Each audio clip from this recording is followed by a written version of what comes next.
want to go ahead and listen to Arlecchino's voice lines about the other Harbingers because I finally unlocked them. So we have the Tsaritsa, the Jester, the Captain, the Doctor, and so on and so forth. Let's start with the Tsaritsa. When I was imprisoned, it was the Tsaritsa who pardoned me and gave me the title of Harbinger. I could sense she was a person of true sincerity and compassion, unlike all those pompous hypocrites with their posturing and rhetoric. Yet, it's difficult to say whether her compassion alone is enough to melt the ice and snow that permeates her land. All I can say is this. If we are forced to be at odds one day, I will raise my weapon against her without hesitation. Because that is the greatest level of respect I am able to bestow. Dude! Oh my god! Alright, the Jester. As the original Harbinger, much about him remains a mystery. Upon our first meeting, he recognized my background with ease. Yet, to this day, I know little about him.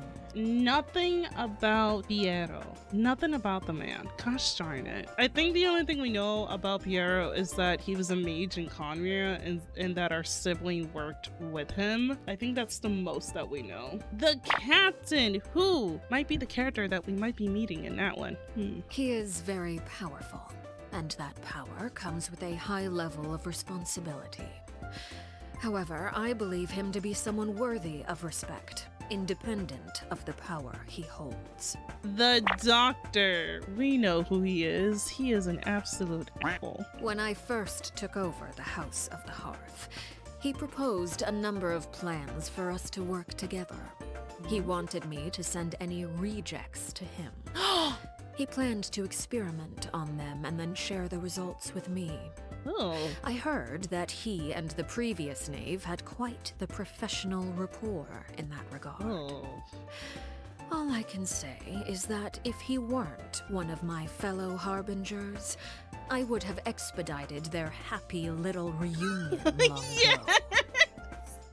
Let's go! Oh, I love Arlecchino so much. Yes, absolutely deserved. We don't like the Doctor here. We don't like him. We've seen what he's done to Cole. We've seen what he's done in Sumeru. The Doctor is someone that you don't want to mess with. All right, the Damselette. She is a very special Harbinger.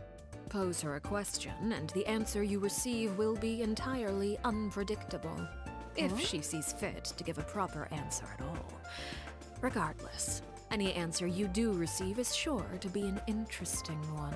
All of it is going to be a scary one. All right, the Rooster. The Rooster holds little love for me, and the feeling is mutual. Oh. He is an acceptable mayor, I suppose. Perhaps even an exceptional one. He has an uncanny ability to make great gains at a small price, which has earned him substantial acclaim throughout his political circles. However small the price may be, if it continues to come at the expense of my organization, sooner or later... Oh, this guy is a... Oh! The Marionette. I have little interest in her. She's extremely passionate about her research and does not appear in public often. In fact, many of our officers have yet to see her at all. Compared to, let's say, someone who would go so far as to create segments of themselves to better wander across the land, I suppose you could say she is at the other end of the extreme. I forgot that the Marionette exists. Yeah, she's the one that made all the Catherine clones. Not Regrator. I won't deny that he is a capable and imaginative individual, but he lacks clarity. He can formulate grand plans and manipulate the economy with ease, yet at the same time, he allows his actions to be governed by the vengeance and hatred locked in the depths of his heart. Rational people often believe themselves capable of controlling their emotions, but I believe that confidence is their greatest weakness. You're from Leeway. You look like Baiju. What's going on here?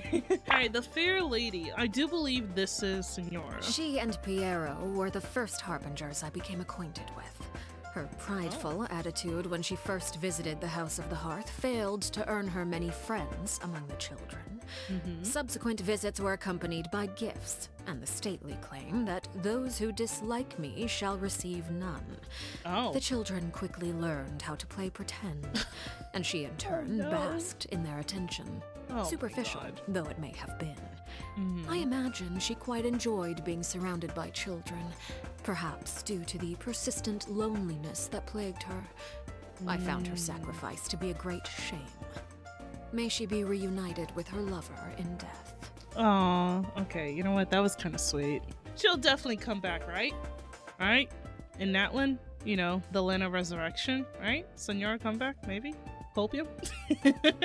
Last one, about Childe. Objectively speaking, his personality is ill-suited to that of a Harbinger. He often tries to think the best of others and finds himself used by them as a result. Yeah. Of course, he is very talented. With time, I'm sure he'll come into his own. I see no need to judge him too early. We've seen their interaction in Arlecchino's story quest. I found it very, very funny. In a weird sense, heartwarming. So I do like their relationship. But if you guys notice the list, we're missing someone. We don't have Skara, and that's because she doesn't, Skara has wiped himself off of Armansoul, which now debunks the theory that she's not a descender, which kind of sucks.